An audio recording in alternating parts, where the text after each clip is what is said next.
اعوذ باللہ من الشیطان الرجیم بسم اللہ الرحمن الرحیم نحمدہ ونصلی علی رسولہ الکریم اما بعد اعوذ باللہ من الشیطان الرجیم رب اشرح لی صدری ویسر لی امری واحلل عقدۃ من لسانی یفقهوا قولی ربنا زدنا علما ربنا زدنا علما ربنا زدنا علما۔ میں آپ سب خواتین کو دارالایمان ڈیجیٹل طرف سے خوش آمدید کہتی ہوں۔ جیسا کہ آپ سب جانتی ہیں کہ ہم نے ہفتہ تربیتی درس کا اہتمام کیا ہے، اس کے سلسلے میں آج ہمارے سورہ احزاب کی آیت نمبر 9 سے 15 تک تلاوت، ترجمہ اور تفسیر سنیں گے انشاءاللہ۔ ابو درداء سے روایت ہے کہ میں نے نبی پاک صلی اللہ علیہ وسلم سے سنا کہ آپ ارشاد فرماتے ہیں کہ جو بندہ دین کا علم حاصل کرنے کے لیے کسی راستے پر چلے گا، اللہ تعالیٰ اس کے عوض جنت کے راستے میں ایک راستے پر چلائے گا۔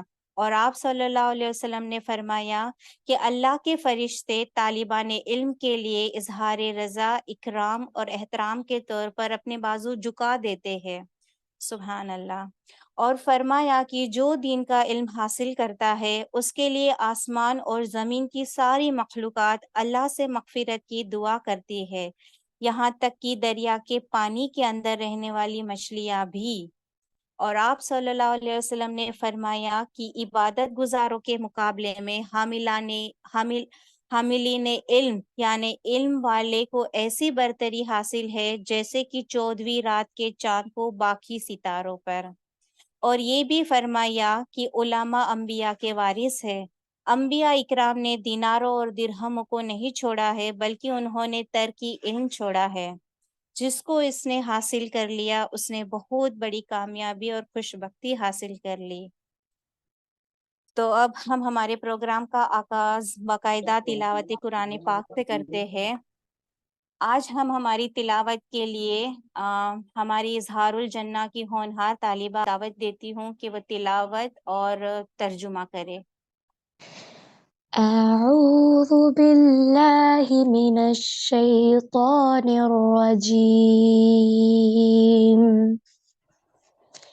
بسم الله الرحمن الرحيم يا أيها الذين آمنوا اذكروا نعمة الله عليكم إذ جاءتكم جنود فأرسلنا عليهم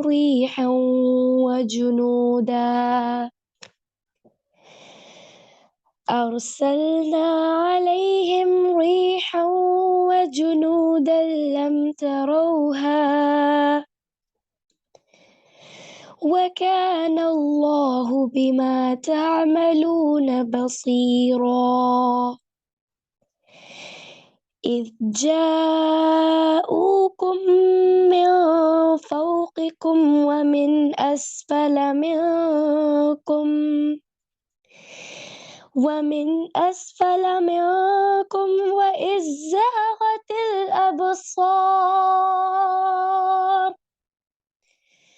وإذ زاغت الأبصار وبلغت القلوب الحناجر وتظنون بالله الظنونا هنالك ابتلي المؤمنون وزلزلوا زلزالا شديدا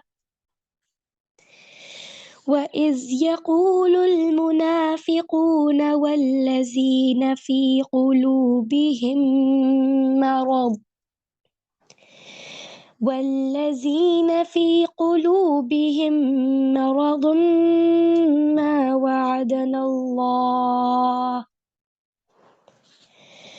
ما وعدنا الله ورسوله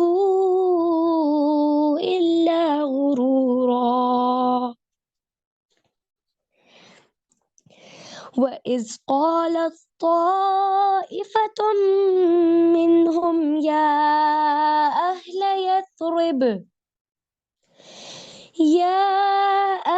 يَثْرِبَ لَا مُقَامَ لَكُمْ فَارْجِعُوا وَيَسْتَأْذِنُ فَرِيقٌ مِّنْهُمُ النَّبِيَّ يَقُولُونَ إِنَّ بُيُوتَنَا عَوْرَةٌ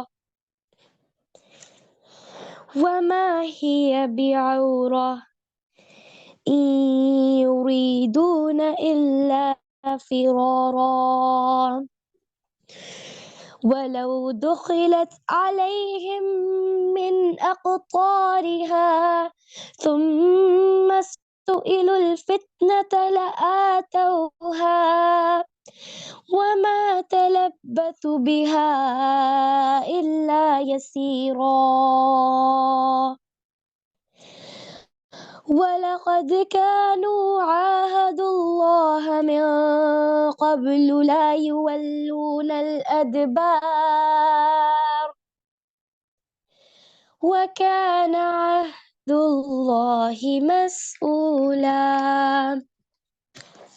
اے ایمان والو، اللہ کے احسان کو یاد کرو جو اس نے تم پر کیا جب لشکر تم پر چڑھ آئے تو ہم نے ان پر آندھی اور ایسے لشکر بھیجے جو تم نہ دیکھ سکتے تھے، اور اللہ تمہارے سب اعمال کو دیکھ رہا تھا۔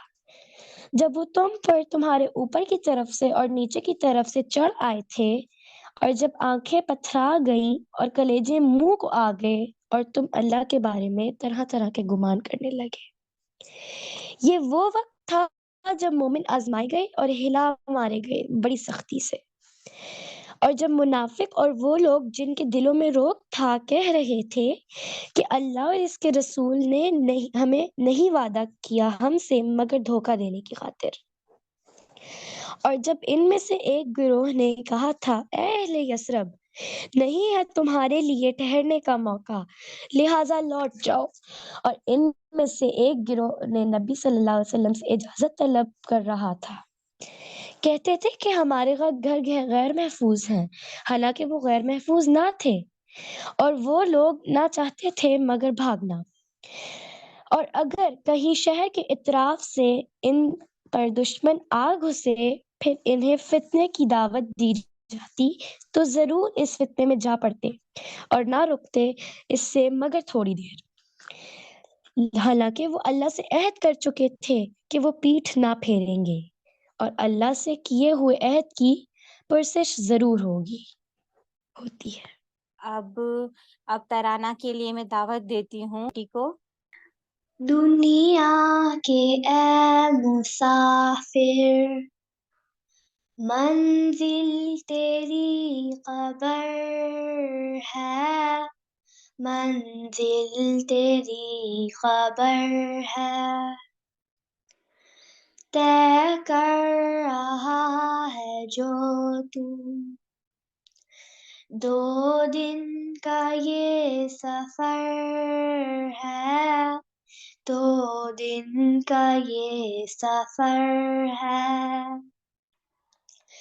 دنیا کے اے مسافر، منزل تیری قبر ہے، منزل تیری قبر ہے، طے کر رہا ہے جو تو 2 دن کا یہ سفر ہے، 2 دن کا یہ سفر ہے، جب سے بنی ہے دنیا لاکھوں کروڑوں آئے، باقی رہا نہ کوئی، مٹی میں سب سمائے، مٹی میں سب سمائے، مت بھولنا یہاں پر سب کا یہی حشر ہے، سب کا یہی حشر ہے دنیا کے اے مسافر منزل تیری قبر ہے منزل تیری قبر ہے طے کر رہا ہے جو تو 2 دن کا یہ سفر ہے 2 دن کا یہ سفر ہے آنکھوں سے تو نے اپنی کتنے جنازے دیکھے ہاتھوں سے تو نے اپنے دفنائے کتنے مردے دفنائے کتنے مردے انجام سے تو اپنے کیوں اتنا بے خبر ہے کیوں اتنا بے خبر ہے دنیا کے اے مسافر منزل تیری قبر ہے منزل تیری قبر ہے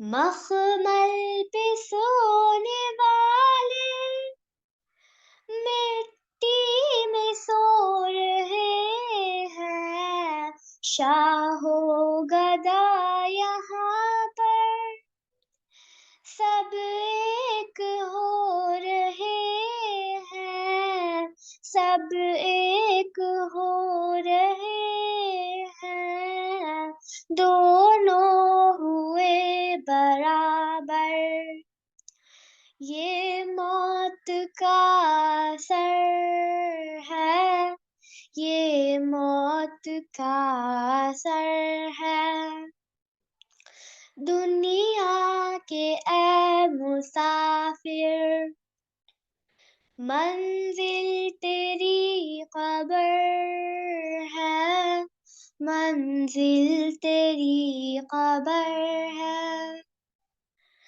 مٹی کے پتلے تجھ کو مٹی میں ہے سمانا ایک دن یہاں تو آیا ایک دن یہاں سے جانا ایک دن یہاں سے جانا رکنا نہیں یہاں پر جاری تیرا سفر ہے جاری تیرا سفر ہے دنیا کے اے مسافر منزل تیری قبر ہے منزل تیری قبر ہے طے کر رہا ہے جو تو 2 دن کا یہ سفر ہے 2 دن کا یہ سفر ہے دنیا کے اے مسافر تمام مسلمان بھائی بھائی ہے آپس میں دوست ہے ایک دوسرے سے محبت کرتے ہیں اور آپس میں ہمدردی رکھتے ہیں کیونکہ ارشاد باری تعالیٰ ہے کہ سارے ایمان والے آپس میں بھائی بھائی ہے سورہ حجرات آیت نمبر 10 مومن مرد اور مومنہ عورتیں ایک دوسرے کے دوست ہوتے ہیں نیکی کا حکم دیتے ہیں اور برائی سے منع کرتے ہیں نماز قائم کرتے زکوٰۃ ادا کرتے اور اللہ کی اور اس کے رسول صلی اللہ علیہ وسلم کی اطاعت کرتے ہیں یہی وہ لوگ ہیں جن پر اللہ رحم کرے گا بے شک اللہ غالب اور حکمتوں والا ہے سورہ توبہ آیت نمبر 71 اللہ کے رسول صلی اللہ علیہ وسلم نے تمام مومنوں کو ایک جسم کی طرح قرار دیتے ہوئے ارشاد فرمایا مومنوں کی مثال آپس میں ایک دوسرے سے محبت کرنے، ایک دوسرے پر ترس کھانے اور ایک دوسرے پر شفقت کرنے میں ایک جسم کی طرح ہے۔ جب اس کا ایک حصہ بیمار ہوتا ہے تو سارا جسم اس کے لیے بخار کے ساتھ تڑپ اٹھتا ہے اور اس کی وجہ سے بیدار رہتا ہے۔ یہ صحیح بخاری اور مسلم کی حدیث ہے۔ آج کا ہمارا مین ٹاپک ہے اسلامی بھائی چارہ۔ اسلامی بھائی چارہ اللہ کی نعمت ہے۔ تم سب اللہ کی رسی کو مضبوطی سے تھام لو اور فرقوں میں مت بٹو اور اپنے اوپر اللہ کی نعمت کو یاد کرو جب تم ایک دوسرے کے دشمن تھے، پھر اس نے تمہارے دلوں میں محبت پیدا کر لی اور تم اللہ کے فضل سے بھائی بھائی بن گئے۔ سورہ آل عمران آیہ نمبر 103۔ اللہ نے مومنوں کے دلوں میں محبت پیدا کر دی۔ اگر آپ صلی اللہ علیہ وسلم زمین پر موجود سب چیزیں خرچ کر ڈالتے پھر بھی ان کے دلوں میں محبت پیدا نہیں کر سکتے تھے، لیکن اللہ نے ان کے دلوں میں محبت پیدا کر دی۔ سورہ انفال آیہ نمبر 63۔ اس آیت کریمہ کے نزول کا سبب یہ ہے کہ نبی کریم صلی اللہ علیہ وسلم کے رسول بنائے جانے سے پہلے عرب لوگوں میں قبائلی جنگیں ہوا کرتی تھی جو کئی سالوں تک جاری رہتی تھی۔ لوگ ایک دوسرے کے خون کے پیاسے ہوتے تھے۔ کسی قبیلے کا ایک شخص مارا جاتا تو اس کے بدلے میں کئی بے گناہوں کو مار دیا جاتا۔ مدینہ میں رہنے والے دو قبیلوں اوس اور خزرج کے بیچ میں بھی ایسی جنگیں ہوتی رہتی تھی۔ جب اسلام آیا تو اس دن کو قبول کرنے والے کئی قبیلوں میں سے اللہ نے الفت اور محبت پیدا کر دی اور سب مسلمانوں کو ایک دوسرے کا بھائی بنا دیا۔ پھر وہ لوگ جو کل تک ایک دوسرے کے دشمن تھے اب بھائیوں کی ضرورت پر اپنی ضرورت کو قربان کرنے لگے۔ مسلمانوں کے آپسی حقوق: ایک دوسرے سے محبت کرنا۔ اللہ کے رسول صلی اللہ علیہ وسلم نے فرمایا کہ تم جنت میں داخل نہ ہوگے یہاں تک کہ ایمان لے آؤ، اور تم ایمان لانے والے نہیں ہو سکتے جب تک ایک دوسرے سے محبت کرنے نہ لگو۔ کیا میں تمہیں وہ کام نہ بتاؤں جس سے کرنے سے تم ایک دوسرے سے محبت کرنے لگو؟ تم اپنے بیچ سلام کو پھیلاؤ، یعنی مسلمان کو سلام کہو۔ یہ صحیح مسلم کی حدیث ہے۔ اور فرمایا تم ایک دوسرے سے مصافحہ کیا کرو، اس سے تمہارے بیچ بغض اور کینہ ختم ہو جائے گا۔ ایک دوسرے کو ہدیہ دیا کرو، اس سے تم آپس میں محبت کرنے لگو گے اور تمہارے بیچ دشمنی ختم ہو جائے گی۔ ابو ادریس خولانی رحمۃ اللہ علیہ کا بیان ہے کہ میں نے معاذ بن جبل رضی اللہ تعالیٰ عنہ سے کہا کہ میں آپ سے اللہ کی رضا کے لیے محبت کرتا ہوں۔ انہوں نے کہا واقعی اللہ کے لیے؟ میں نے بولا جی ہاں، صرف اللہ کے لیے۔ تو انہوں نے کہا تمہیں خوشخبری ہو، کیونکہ میں نے اللہ کے رسول صلی اللہ علیہ وسلم کو فرماتے ہوئے سنا، اللہ تعالیٰ فرماتا ہے کہ میری محبت ان لوگوں کے لیے واجب ہو جاتی ہے جو میری رضا کے لیے آپس میں محبت کرتے، ساتھ میں ملتے بیٹھتے، ایک دوسرے کی زیارت کرتے ہیں اور ایک دوسرے پر خرچ کرتے ہیں۔ ایک شخص اپنی دینی بھائی سے ملنے کے لیے اس کی بستی کی طرف روانہ ہوا تو اللہ نے اس کے راستے میں ایک فرشتہ مقرر کر دیا۔ جب وہ اس کے پاس سے گزرا تو فرشتے نے کہا کہاں جا رہے ہو؟ وہ بولا اس بستی میں میرا ایک بھائی ہے، اس سے ملنے جا رہا ہوں۔ فرشتے نے پوچھا کیا وہ تمہارا احسان مند ہے؟ وہ بولا نہیں، میں تو صرف اس لیے جا رہا ہوں کہ اس سے مجھے صرف اور صرف اللہ کی رضا کے لیے محبت ہے۔ تب فرشتے نے کہا مجھے اللہ نے تمہاری طرف یہ پیغام دے کر بھیجا ہے کہ جس طرح تو نے اس شخص سے صرف اللہ کے لیے محبت کی ہے، اسی طرح اللہ نے بھی تجھ سے محبت کر لی ہے۔ یہ صحیح مسلم کی حدیث ہے۔ 3 باتیں اگر کسی شخص میں موجود ہو تو وہ ان کے ذریعے ایمان کی لذت اور مٹھاس پا لیتا ہے۔ نمبر 1، اللہ اور اس کے رسول صلی اللہ علیہ وسلم کے ساتھ سب سے زیادہ محبت ہو۔ نمبر 2، کسی شخص سے محبت ہو تو صرف اور صرف اللہ کی رضا کے لیے ہو۔ اور نمبر 3، اسے کفر کی طرف لوٹنا اسی طرح ناپسند ہو جیسا کہ جہنم میں ڈالا جانا اسے ناپسند ہے۔ یہ صحیح بخاری، ترمذی اور مسلم کی حدیث ہے۔ بے شک قیامت کے دن اللہ تعالیٰ ارشاد فرمائے گا میری خاطر محبت کرنے والے آج کہاں ہیں؟ میں انہیں اپنے سائے میں جگہ دیتا ہوں، جبکہ آج میرے سائے کے علاوہ اور کوئی سایہ نہیں ہے۔ صحیح مسلم کی حدیث ہے۔ ایک شخص نے پاس سے گزرنے والے ایک شخص کے بارے میں اللہ کے رسول صلی اللہ علیہ وسلم سے کہا کہ مجھے اس آدمی سے اللہ کی رضا کے لیے محبت ہے۔ آپ صلی اللہ علیہ وسلم نے فرمایا جاؤ اور اسے یہ بات کہہ کر آؤ، اس سے تمہارے مابین محبت زیادہ دیر تک قائم رہے گی۔ دوسرا پوائنٹ نمبر 2 ہے کہ ایک دوسرے سے ہمدردی کرنا۔ عبد الرحمن بن عوف رضی اللہ تعالیٰ عنہ جب ہجرت کر کے مدینہ آئے تو اللہ کے رسول صلی اللہ علیہ وسلم نے سعد بن ربیع انصاری رضی اللہ تعالیٰ عنہ سے آپ کا بھائی چارہ کرا دیا۔ سعد بہت مالدار تھے۔ انہوں نے ابن عوف رضی اللہ تعالیٰ سے کہا، میں انصار میں سب سے زیادہ مالدار ہوں، میں اپنے مال کے 2 حصے کرتا ہوں، ایک حصہ میرے لیے اور دوسرا آپ کے لیے ہے۔ اس کے علاوہ میری 2 بیویاں بھی ہیں، آپ کو ان دونوں میں سے جو زیادہ اچھی لگے میں اسے طلاق دے دوں گا، اور جب عدت پوری ہو جائے تو آپ اسے شادی کر لے۔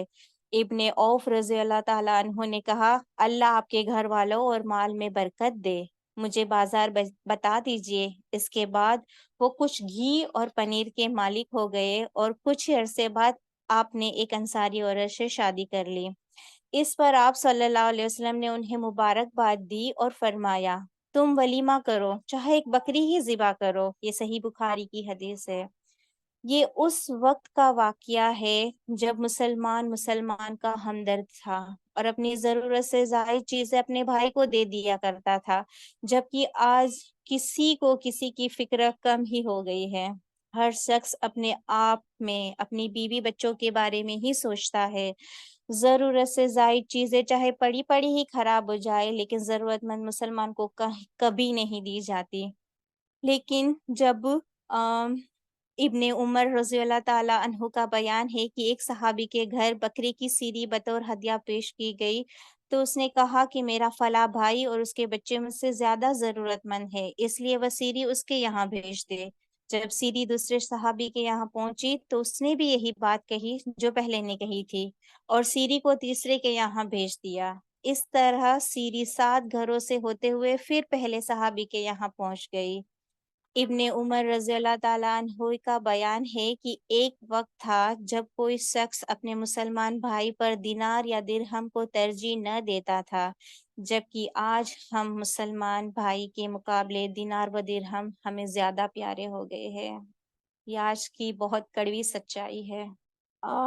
اور آگے اس کے اور بھی مختصر سے پوائنٹس ہیں، جیسے مسکرا کر ملنا، آپس میں اچھی بات چیت کرنا، آپس میں رحم دلی کرنا اور نرمی اختیار کرنا، بیمار کی عیادت کرنا، خیر خواہی کرنا، تعاون کرنا، مظلوموں کی مدد کرنا، مستحق لوگوں کی سفارش کرنا، مسلمان کے لیے غائبانہ دعا کرنا۔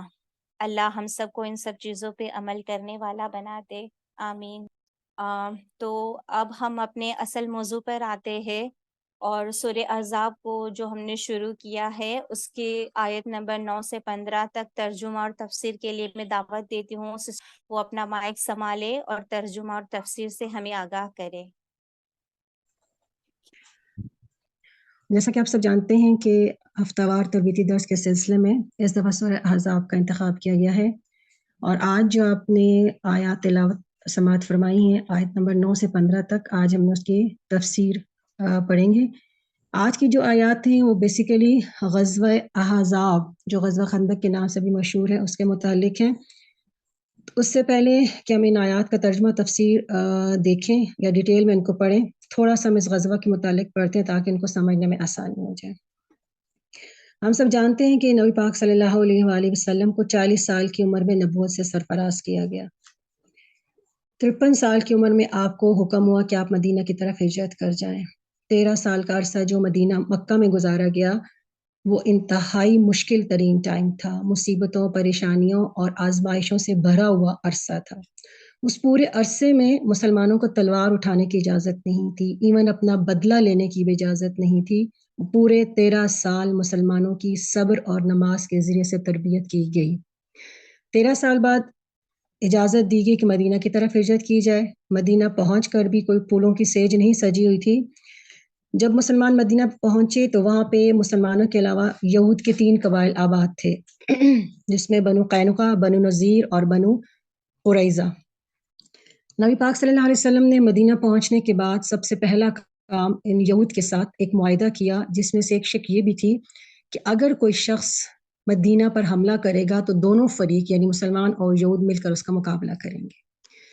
اس کے بعد یہ دو قبائل یعنی بنو قینقاع اور بنو نذیر بدعہدی کر چکے تھے، جس کی پاداش میں ان کو مدینہ بدر کر دیا گیا۔ بنو قینقاع شام جا کے آباد ہو گئے اور بنو نذیر جو تھے وہ خیبر جو مدینہ کے شمال میں جگہ ہے وہاں پہ جا کے آباد ہو گئے۔ اور غزوہ احزاب تک بنو قریظہ نبی پاک صلی اللہ علیہ وسلم اور مسلمانوں کے ساتھ ابھی عہد میں تھے، یعنی ان کے ساتھ ان کا بھی عہد جاری تھا۔ مسلمان جب مدینہ پہنچے ہیں تو انہوں نے اپنی باقاعدہ زندگی کا آغاز کیا، لیکن کفار مکہ جو مکہ میں تھے وہ آرام سے نہیں بیٹھے اور انہوں نے مسلمانوں پر حملہ کرنے کی ٹھانی، اور اس کے نتیجے میں پہلا جو مارکہ مسلمانوں اور کفار کے درمیان جو پیش آیا وہ غزوہ بدر کے نام سے مشہور ہے۔ 313 مسلمان تھے اور 1000 کا لشکر کفار کا جو مکہ سے امٹ کر آیا مسلمانوں پہ حملہ کرنے کے لیے، جس کا نتیجہ یہ رہا کہ 14 مسلمانوں کو شہادت کا درجہ ملا اور 70 کفار مکہ جو رؤسائے قریش تھے یا سرداران قریش تھے وہ جہنم واصل ہوئے۔ جب یہ خبر مدینہ مکہ پہنچتی ہے تو مدینہ کے ہر گھر میں صف ماتم بچھ جاتا ہے، سرداری کا تاج ابو سفیان کے سر رکھا جاتا ہے اور ساتھ ہی اس سے مطالبہ کیا جاتا ہے کہ جو بدر کے مقتولین ہیں ان کا حساب لیا جائے، ان کا بدلہ لیا جائے، جس کا نتیجہ غزوہ احد کے سلسلے کی شکل میں 1 سال بعد نظر آتا ہے۔ 1 سال بعد غزوہ احد پیش آتی ہے۔ غزوہ احد میں 3000 کا لشکر ابو سفیان لے کر احد مدینہ پر چڑھائی کرتا ہے اور مسلمانوں کی جو تعداد ہے وہ 1000۔ مسلمان نبی پاک صلی اللہ علیہ وسلم کو جب خبر ملتی ہے کہ کفار مکہ مسلمانوں پہ دوبارہ حملہ کرنے کی غرض سے مدینہ کی طرف گامزن ہیں، آپ مشورہ کرتے ہیں اور وہ کچھ نوخیز صحابہ جو غزوہ بدر میں شرکت نہیں کر سکے تھے وہ یہ چاہتے ہیں کہ مدینہ سے باہر نکل کر کھلے میدان میں ان کے ساتھ مقابلہ کیا جائے۔ اس سلسلے میں 1000 کا لشکر مدینہ سے نکلتا ہے اور راستے میں عبداللہ بن ابی جو منافقین کا سردار تھا اپنے 300 رفقا کو لے کر الگ ہو جاتا ہے۔ اس کے نتیجے میں 700 افواج جو ہے یا 700 فوجی لشکر جو مسلمانوں کا رہ جاتا ہے جو 3000 کے لشکر کے ساتھ مقابلہ کرتا ہے، جس کے نتیجے میں 70 صحابہ جہاں میں شہادت نوش کرتے ہیں۔ سفیان اپنے لشکر کو لے کر مکہ کی طرف روانہ ہو جاتا ہے۔ جب یہ خبر یہود کے قبائل جو بنو نذیر تھے شمال میں خیبر میں آباد تھے جب ان تک پہنچتی ہے تو ان کے ذرا حوصلے بلند ہو جاتے ہیں کہ چلو اب مسلمانوں پہ حملہ کرنا دوبارہ آسان ہوتا ہے۔ اس عرصے میں وہ بعض اہل سیر کے مطابق 20 سرداروں کے ساتھ دوبارہ ابو سفیان کے پاس جاتے ہیں اور ان کو اس بات پر آمادہ کرتے ہیں کہ آپ دوبارہ مدینے پر حملہ کریں، مسلمانوں کے خلاف ہم آپ کا ساتھ دیں گے۔ تو یہ تمام اسباب جو غزوہ خندق کا سبب بنے اس کے بارے میں ہم تھوڑا سا پڑھتے ہیں اور اب غزوہ خندق کے بارے میں تھوڑا سا تجلیات نبوت سے دیکھتے ہیں کہ جو غزوہ خندق کس طرح پیش آئی، اس میں کیا کیا معجزات مسلمانوں کو پیش آئے اور کیا کیا مشکلات مسلمانوں نے جینی۔ رسول اللہ صلی اللہ علیہ وآلہ وسلم نے جو حکیمانہ اقدامات کیے تھے ان کی بدولت ہر طرف امن و امان چھا گیا تھا۔ چنانچہ غزوہ بنو نذیر کے بعد 1.5 سال سے زیادہ عرصے تک کوئی قابل ذکر واقعہ پیش نہیں آیا اور ایسا لگتا تھا کہ اب مسلمان اپنے دین کی اشاعت اور اپنے احوال کی اصلاح کے لیے کلی طور پر فارغ ہو چکے ہیں، لیکن یہ یہود تھے جنہیں گوارا نہ تھا کہ مسلمان چین کا سانس لے سکیں۔ چنانچہ خیبر میں قیام کرنے اور مطمئن ہو جانے کے بعد انہوں نے سازشیں اور پس پردہ حرکتیں شروع کر دی اور اہل مدینہ کے خلاف قبائل عرب کا ایک نہایت زبردست لشکر لانے میں کامیاب ہو گئے۔ یہود خیبر کے 20 سردار اور رہنمائے قریش کے پاس گئے اور انہیں مدینہ کے خلاف جنگ پر آمادہ کیا اور اپنی مدد کا یقین دلایا۔ قریش اس کے لیے تیار ہو گئے تو یہ لوگ بنو غطفان کے پاس گئے اور انہوں نے بھی یہ بات مان لی۔ اس کے بعد دوسرے قبائل میں گھومے اور ان میں سے متعدد قبائل نے جنگ لڑنی منظور کر لی۔ اس کے بعد سارے قبائل کو ایک منظم پلان کے تحت اس طرح حرکت دی کہ سب کے سب ایک ہی وقت مدینے کے اطراف میں پہنچ گئے۔ یعنی اس دفعہ صرف قریش نہیں تھا بلکہ تمام ارد گرد کے جو قبائل تھے وہ سب مل کر اکٹھے ہو کر ایک جھنڈ ایک احزاب کی صورت میں مسلمانوں پر حملہ کرنے کی غرض سے نکلے۔ اسی لیے اس غزوے کا نام غزوہ احزاب رکھا گیا۔ احزاب حزب کی جمع، حزب کہتے ہیں ایک چھوٹا سا گروہ یا پارٹی یا جماعت کو بولتے ہیں۔ چونکہ اس غزوے میں تمام اہل عرب مل کر مسلمانوں پر حملہ کیا تھا اس لیے اس کا نام غزوہ احزاب رکھا گیا۔ اب جب یہ خبر مسلمانوں کے پاس پہنچتی ہے تو مسلمانوں سب سے پہلی جو کلمہ نبی پاک صلی اللہ علیہ وآلہ وسلم کی زبان پہ آتا ہے وہ حسبنا اللہ و نعم الوکیل، یعنی اللہ کی ذات پہ توکل۔ اس کے بعد حسب عادت وہ مشورہ کرتے ہیں اہل صحابہ سے کہ اب ان کے سامنے مسئلہ رکھا جاتا ہے کہ آپ بتائیں کہ کیا کیا جائے۔ اس اجتماع اور حرکت کی خبر بر وقت مدینہ پہنچ گئی، چنانچہ رسول اللہ صلی اللہ علیہ وآلہ وسلم نے صحابہ کرام سے مشورہ کیا۔ حضرت سلمان فارسی نے خندق کھودنے کا مشورہ دیا اور یہ رائے پسند کی گئی اور اس پر اتفاق ہو گیا۔ چونکہ مدینہ کے مشرق، مغرب اور جنوب تین اطراف لاوے کی چٹانیں ہیں، اس لیے شمالی علاقہ لشکر کے داخلے کے لائق تھا، لہٰذا رسول اللہ صلی اللہ علیہ وآلہ وسلم نے اسی جانب اور شرقیہ اور غربیہ کے درمیان سب سے تنگ مقام منتخب کیا۔ آپ صلی اللہ علیہ وآلہ وسلم نے ہر 10 آدمی کو 40 ہاتھ خندق کھودنے کا کام سونپا اور خود خندق کھودنے کے لیے مٹی ڈھونے میں شریک ہو گئے۔ لوگ رجز پڑھتے اور آپ رجز کا جواب دیتے، نیز آپ رجز پڑھتے اور لوگ جواب دیتے۔ لوگوں نے خندق کھودنے میں بڑی مشقتیں برداشت کی، بالخصوص جاڑے اور بھوک کی شدت، چنانچہ ہتھیلی بھر جو لائے جاتے اور بو دینے والی چکنائی کے ساتھ کھانا بنایا جاتا، لوگ اسی کو کھا لیتے، حالانکہ حلق سے اس کا اترنا بہت مشکل ہوتا۔ لوگوں نے رسول اللہ صلی اللہ علیہ وآلہ وسلم سے بھوک کی شکایت کی اور اپنے پیٹوں پر ایک ایک پتھر بندھا ہوا دکھایا تو آپ صلی اللہ علیہ وآلہ وسلم نے انہیں اپنے پیٹ پر 2 پتھر دکھلا دیے۔ خندق کی کھدائی کے دوران بعض نشانیاں بھی دیکھنے میں آئیں۔ حضرت جابر رضی اللہ تعالیٰ عنہ نے رسول اللہ صلی اللہ علیہ وسلم کی بھوک کی سختی دیکھی تو صبر نہ کر سکے، اپنی بکری کا بچہ ذبح کیا اور اپنی کی بیوی نے 2.25 کلو جو پیسا۔ پھر انہوں نے خفیہ طور پر رسول اللہ صلی اللہ علیہ وآلہ وسلم کو چند صحابہ سمیت دعوت دی، مگر رسول اللہ صلی اللہ علیہ وآلہ وسلم نے سارے اہل خندق کے ساتھ، جن کی تعداد 1000 تھی، چل پڑے اور سب نے پیٹ بھر کر کھانا کھایا۔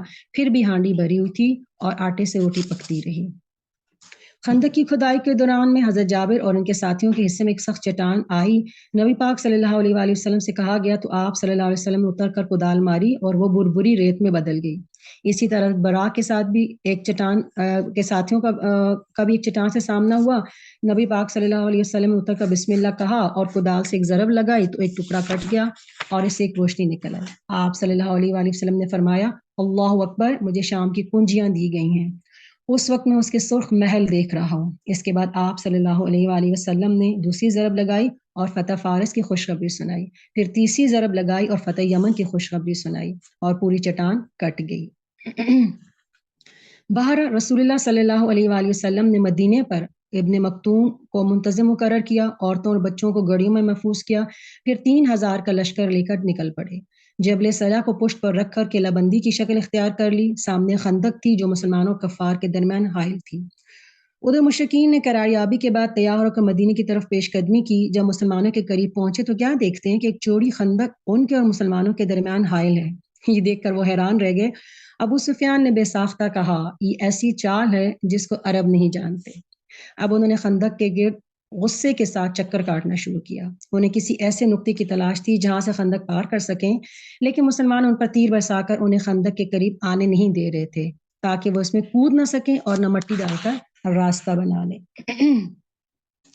اس جنگ میں فریقین کے صرف چند افراد مارے گئے، یعنی 10 مشرک اور 6 مسلمان۔ ایک تیر سعد بن معاذ کو لگا جس سے ان کی بازو کی بڑی رگ کٹ گئی۔ انہوں نے اللہ سے دعا کی کہ اگر قریش کی جنگ کچھ باقی رہ گئی ہو تو اس کے لیے انہیں زندہ رکھے، ورنہ اسی زخم کو ان کی موت کا سبب بنا دے۔ البتہ وہ اپنی دعا میں یہ بھی کہا کہ مجھے موت نہ دے یہاں تک کہ بنو قریظہ سے میری آنکھیں ٹھنڈی ہو جائیں۔ اسی دوران مسلمانوں کو پتہ چلا کہ بنو قریظہ نے بھی غداری کر لی ہے یا بدعہدی کر لی ہے۔ بنو قریظہ رسول اللہ صلی اللہ علیہ وآلہ وسلم کے ساتھ عہد میں بندھے ہوئے تھے، لیکن اس غزوے کے دوران میں بنو نذیر کے سردار حیی بن اخطب نے بنو قریظہ کے سردار کعب بن اسد کے پاس آ کر بڑے ڈھنگ سے عہد چکنی پر آمادہ کیا۔ چنانچہ قدرے پس و پیش کے بعد کعب نے عہد توڑ دیا اور قریش اور مشرکین کے ساتھ ہو گیا۔ بنو قریظہ مدین کے جنوب میں تھے اور جبکہ مسلمانوں کا مورچہ شمال میں تھا، لہٰذا بنو قریظہ اور مسلمان عورتوں اور بچوں کے درمیان کوئی رکاوٹ نہ تھی، انہیں سخت خطرہ تھا۔ رسول اللہ صلی اللہ علیہ وآلہ وسلم کو خبر ہوئی تو آپ نے مسلمہ بن اسلم اور کو 200 اور زید بن حارثہ کو 300 آدمی دے کر عورتوں اور بچوں کی حفاظت کے لیے بھیجا اور سعد بن عبادہ کو مزید چند انصار صحابہ کے ساتھ اس خبر کی تحقیق کے لیے روانہ کیا۔ یہ لوگ گئے تو یہود کو انتہائی خباثت پر آمادہ پایا۔ انہوں نے اعلانیہ گالیاں دینا شروع کی، دشمنی کی باتیں کی اور رسول اللہ صلی اللہ علیہ وسلم کی اعانت کی اور کہنے لگے اللہ کا رسول کون؟ ہمارے اور محمد کے درمیان کوئی عہد و پیمان نہیں ہے۔ اس موقع پر نفاق نے بھی سر نکالا، چنانچہ بعض منافقین نے کہا محمد تو ہم سے وعدہ کرتے تھے کہ ہم کیسر و کسریٰ کے خزانہ دکھائیں گے، اور یہاں یہ حالت ہے کہ قضائے حاجت کے لیے نکلنے میں بھی جان کی خیر نہیں۔ بہرحال جب بنو قریظہ کی غداری کی خبر رسول اللہ صلی اللہ علیہ وسلم کو پہنچی تو آپ کو رنج و قلق ہوا، اور آپ نے اپنا چہرہ اور سر کپڑے سے ڈھک لیا اور دیر تک چت لیٹے رہے، پھر اللہ اکبر کہتے ہوئے اٹھے اور مسلمانوں کو فتح نصرت کی خوشخبری دی۔ پھر آپ صلی اللہ علیہ وسلم نے چاہا کہ غطفان کے سردار عیینہ بن حسن کے پاس پیغام بھیج کر مدینے کے ایک تہائی پل پر مصالحت کر لیں اور وہ بنو غطفان کو لے کر واپس چلا جائے، لیکن انصار کے دونوں سردار سعد بن معاذ اور سعد بن عبادہ نے اسے منظور نہ کیا اور کہا جب ہم لوگ اور یہ لوگ دونوں شرک پر تھے اور تب تو یہ لوگ ایک دانے کی بھی طمع نہیں کر سکتے تھے، تو بھلا اب یہ کہ اللہ نے ہمیں اسلام سے نوازا ہے تو آپ کے ذریعے سے عزت بخشی ہے، ہم انہیں اپنا مال دیں گے واللہ ہم انہیں صرف تلواریں دیں گے۔ اس پر آپ صلی اللہ علیہ وسلم نے ان دونوں کی رائے کو درست قرار دیا۔ اسی دوران اللہ کے کام بھی نرالے ہیں۔ ابھی حالات اسی سنگین مرض سے گزری تھے کہ نعیم بن مسعود خدمت نبی میں حاضر ہوئے۔ ان کا تعلق بنو غطفان سے تھا اور وہ قریش اور یہود کے دوست تھے۔ انہوں نے عرض کیا یا رسول اللہ میں مسلمان ہو گیا ہوں اور میری قوم کو میرے اسلام کا علم نہیں ہے، لہٰذا مجھے کوئی حکم فرمائیں۔ آپ صلی اللہ علیہ وسلم نے فرمایا تم فقط ایک آدمی ہو اس لیے کر ہی کیا سکتے ہو، البتہ جس قدر ممکن ہو ان میں پھوٹ ڈالو کیونکہ جنگ تو چل بازی کا نام ہی ہے۔ حضرت نعیم کی باحکمت تدبیر سے دلوں میں شبہات پیدا ہو گئے اور پورے لشکر میں پھوٹ پڑ گئی۔ اس دوران مسلمان یہ دعا کرتے رہے کہ یا اے اللہ ہماری پردہ پوشی فرما اور ہمیں خطرات سے معمون کر دے، اور نبی پاک صلی اللہ علیہ وسلم اپنے رب عز و جل سے دعا فرمائی اے اللہ، اے کتاب اتارنے والے، اے جلد حساب لینے والے، انہیں شکست دے دے اور جھنجھوڑ کر رکھ دے۔ اللہ نے دعا قبول کی اور مشرکین پر تیز ہواؤں اور فرشتوں کا لشکر بھیج دیا جس سے ان کو ہلا ڈالا، ان کے دلوں میں رعب ڈال دیا، ان کی ہانڈیاں الٹ دی، ان کے خیمے اکھیڑ دیے اور کڑکڑاتی ہوئی سردی نے الگ مار ماری، ان کی کوئی چیز اپنی جگہ پر نہ رہی، چنانچہ انہوں نے کوچ کی تیاری شروع کر دی۔ ادھر رسول اللہ صلی اللہ علیہ وآلہ وسلم نے حضرت حذیفہ کو ان کی خبر لانے کے لیے بھیجا۔ وہ کفار کے محاذ کے اندر تک گئے اور انہوں نے واپس آ کر دشمن کی قوم کی واپسی کی اطلاع دی۔ صبح ہوئی تو مسلمانوں نے دیکھا کہ کفار کی طرف کا میدان جنگ صاف ہے۔ اللہ نے کفار کو کسی خیر کے بغیر غیظ و غضب سمیت واپس کر دیا تھا اور ان سے جنگ کے لیے تنہا ہی کافی ہوا تھا۔ اللہ قوی و عزیز ہے۔ اس غزوے کی ابتدا شوال 5 ہجری میں اور انتہا 1 مہینے کے بعد ہوئی، اور اسی طرح اللہ تعالیٰ نے ان کی طاقتوں کے مجموعی طور پر ناکام کر دیا۔ اس کے معنی یہ تھے کہ یعنی یہ چھوٹے چھوٹے متفرق گروہ اب مدینے کا رخ اس کے بعد دوبارہ نہ کر سکے، چنانچہ نبی پاک صلی اللہ علیہ وسلم نے اس کی خبر دیتے ہوئے فرمایا اب ہم ان پر چڑھائی کریں گے اور وہ ہم پر چڑھائی نہ کریں گے، اب ہمارا لشکر ان کی طرف جائے گا۔ غزوہ احزاب سے فارغ ہونے کے بعد نبی صلی اللہ علیہ وآلہ وسلم اور صحابہ کرام نے بنو قریظہ کا رخ کیا اور ان کی بدعہدی پر ان کا بھی کام تمام کر دیا گیا۔ اب ہم ان آیات کو دیکھتے ہیں جن کو ترجمہ ان کو پڑھنا سمجھنا آسان ہو جائے گا۔ بسم اللہ الرحمن الرحیم۔ یا ایھا الذین آمنوا اذکروا نعمت اللہ علیکم، اے ایمان والو یاد کرو، اذکروا یاد کرو، نعمت اللہ اللہ کی نعمت کو، علیکم جو تم پر کی گئی تھی۔ نعمت کا بیسیکلی لفظ مطلب ہم اکثر یہ لیتے ہیں کہ جو کسی ملنے، کوئی چیز ہمیں ملنے کے بارے میں جب کہا جاتا ہے تو وہ نعمت کے زمرے میں لی جاتی ہے، لیکن کسی بھی پریشانی کا ٹل جانا، کسی بیماری کا ہٹ جانا، کسی خوف کی کیفیت کو دور ہو جانا، یہ سب نعمت کے زمرے میں آتے ہیں۔ ان حالات میں مسلمانوں پر سے جو خوف کی کیفیت دور کی گئی، وہ اللہ تعالیٰ نے اس کو نعمت سے تشبیہ دی ہے کہ وہ جو خوف کی کیفیت تھی، وہ خوف کا عالم تھا، وہ بھوک اور پریشانی اور سخت سردی کا موسم تھا، اس کو جب آپ سے دور کیا گیا تو وہ اللہ تعالیٰ کی بہت بڑی نعمت تھی، اس کو آپ کو چھٹکارا دیا گیا۔ اس کو یاد کرو، علیکم جو تم پر کی، اور کیا نعمت تھی؟ اذ جاءتکم کہ جب آئے تمہارے پاس جنودن لشکر، جنودن جندن کی جمع ہے جس کا مطلب ہے بہت سے لشکر، اور یہ کون کون سے لشکر تھے؟ قریش کا لشکر جس کی سربراہی ابو سفیان کے پاس تھی، بنو اسد کا طلحہ کے پاس تھی، اور بنو غطفان عیینہ بن احسن تھے، بنو عامر بن طفیل ان کا سردار تھا، بنو سلیم ابو العامر تھے، اس کے علاوہ بنو نذیر اور بنو قریظہ اور بہت سے حوازن کے قبائل ان سب میں شامل تھے۔ ان سب کو جنودن یعنی یہ وہ لشکر جو مسلمانوں کے خلاف مسلمانوں پر حملہ کرنے کی غرض سے مکہ سے مدینہ کی طرف آئے تھے۔ فَأَرْسَلْنَا عَلَيْهِمْ رِيحًا وَجُنُودًا لَمْ تَرَوْهَا، فَأَرْسَلْنَا پس ہم نے بھیجا علیہم ان پر ریحًا ہوا، ریحًا یعنی جب یہ دو زبر سے پتہ چلتا ہے کہ یہ واحد ہے، اور جب ریح واحد میں یوز ہوتی ہے تو یہ عذاب کی والی ہوا ہوتی ہے، یعنی ایسی ہوا جس میں سختی تھی، جس میں تیزی تھی، جس میں مٹی تھی، جو مسلمانوں کے لیے تو ایک رحمت بن کے آئی تھی، غیبی مدد کے طور پہ آئی تھی، لیکن کفار کے لیے اللہ تعالیٰ کی طرف سے ایک بہت بڑا عذاب آیا تھا۔ اور وجنودن، اور ایسے لشکر، دو لشکر، اب وجنودن اور وجنودن، یعنی وہ لشکر تھوڑی تھا مسلمانوں کے خلاف تھا، یہ لشکر فرشتوں کے لشکر ہیں جن کو آپ نہیں دیکھ سکتے۔ اور ایک حدیث سے پتہ چلتا ہے کہ حضرت جبرائیل امین جو تھے وہ بھی ہتھیار باندھے ہوئے ساتھ آئے تھے، مسلمانوں کے 3000 کے لشکر کے ساتھ فرشتے بھی تھے، اور اس غزوہ میں فرشتوں نے قتال میں حصہ نہیں لیا۔ اس سے پہلے غزوہ بدر اور غزوہ احد میں مسلمانوں کے ساتھ فرشتوں نے قتال میں حصہ لیا، یعنی کافروں کو قتل کرتے تھے، تلواروں کا استعمال کیا گیا، لیکن اس غزوہ میں وہ دلوں میں رعب ڈالنے کے لیے، یعنی کفار کے دلوں میں رعب ڈالا گیا۔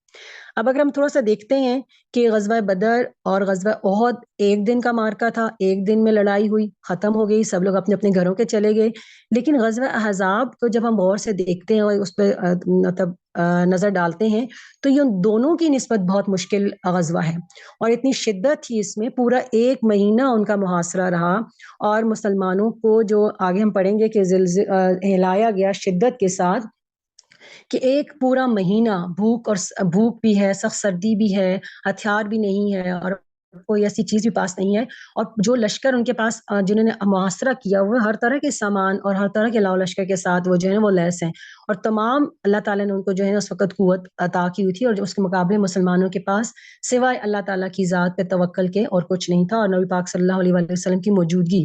تو اس صورت میں اللہ تعالیٰ کا وعدہ تھا، اور اللہ تعالیٰ نے فرشتوں کے ذریعے اور اس آندھی کے ذریعے مدد مسلمانوں کی، لیکن یہ جو آندھی یا یہ طوفان آئے وہ ایک دم سے نہیں آیا کہ اگر ادھر سے کفار کا لشکر پہنچے اور فوراً سے رات کو آندھی اور طوفان آیا، پورا 1 مہینہ شدت میں، خوف میں، وہ ٹائم گزرا، اس کے بعد 1 مہینے کے بعد جب کہ جا کے یہ آندھی اور طوفان آئے اور اللہ کی مدد آئی ہے، وہ 1 مہینہ اللہ تعالیٰ نے مسلمانوں کو آزمایا، نفاق کو اس میں سے نکالا، مسلمانوں کے اخلاص کو مکمل کیا، تو یہ 1 مہینے کے بعد اللہ تعالیٰ کی مدد فرشتوں کی صورت میں اور اس آندھی کی صورت میں مسلمانوں کے لیے پہنچی، لم تروہا، یعنی جسے آپ نہیں دیکھ سکتے تھے، وَكَانَ اللَّهُ بِمَا تَعْمَلُونَ بَصِيرًا، اور ہے اللہ تعالیٰ جو تم کرتے ہو اس کو دیکھنے والا۔ اب اس دن مسلمان کیا خاص کام کر رہے تھے جسے اللہ تعالیٰ دیکھ رہے تھے؟ یعنی خندق کھودنے کا کام کر رہے تھے، وہ اللہ تعالیٰ دیکھ رہا تھا۔ خندق کھودنے میں بڑی مشقت کا پیش آئی مسلمانوں کو، بڑی مصیبت اٹھانی پڑی، اور کوئی اتنی چھوٹی سی خندق نہیں تھی، ہتھیاروں کی، اوزار کی کمی ہے، سخت سردی ہے، بھوک کا عالم ہے، کھانے کے لیے بھی کچھ نہیں ہے۔ ابھی ہم نے پڑھا کہ صحابہ کرام اپنے پیٹ پہ پتھر بندھا ہوا دکھاتے ہیں، جواباً نبی پاک صلی اللہ علیہ وسلم اپنے پیٹ پہ 2 پتھر بندھے ہوئے دکھاتے ہیں۔ تو اس عالم میں اتنا مشقت بھرا کام کیا جائے، یہ وہ کام ہے، یہ وہ قربانی ہے مسلمانوں کی جس کو اللہ تعالیٰ دیکھ رہا تھا۔ حضرت انس سے روایت ہے کہ نبی پاک صلی اللہ علیہ وسلم کہ جب انصار و مہاجرین سردی کے عالم میں صبح کے وقت خندق کھودتے تو آپ صلی اللہ علیہ وسلم ان کو دیکھ رہے ہوتے تھے، ان کے پاس غلام نہ تھے کہ وہ خندق کھودتے، تو جب آپ ان کو دیکھتے تو آپ بہت پریشان ہو جاتے اور آپ فرماتے کہ اے اللہ بس زندگی تو آخرت کی زندگی ہے، بس تو انصار و مہاجرین کو بخش دے۔ تو صحابہ جواب دیتے کہ ہم وہ لوگ ہیں جنہوں نے محمد صلی اللہ علیہ وآلہ وسلم سے جہاد پر بیعت کی ہے جب تک ہم زندہ ہیں۔ یعنی یہ اللہ تعالیٰ وہ جو کام کر رہے تھے، وہ خندق کھود رہے تھے، اپنی استطاعت سے بڑھ کر مشقت کر رہے تھے، اللہ تعالیٰ کو بڑا پسند تھا اور اللہ تعالیٰ اس کا اجر ضرور دینے والا تھا ان کو۔ اذ جاؤکم من فوقکم ومن اسفل منکم، اذ جاؤکم، اور جب وہ آئے تمہارے پاس، من فوقکم تمہارے اوپر سے، ومن اسفل منکم اور تمہارے نیچے سے۔ فوقکم اوپر سے یعنی مشرق کی طرف سے، یہ بنو قریظہ کی طرف اشارہ ہے، یعنی کہ اس وقت وہ بھی پتہ چل گیا تھا کہ وہ بدعہدی کر رہے ہیں۔ ومن اسفل منکم، اور تمہاری نچلی سائڈ سے یعنی مغرب کی طرف سے، جو پورا کے عرب کے جو لشکر تھے وہ آ چکے تھے۔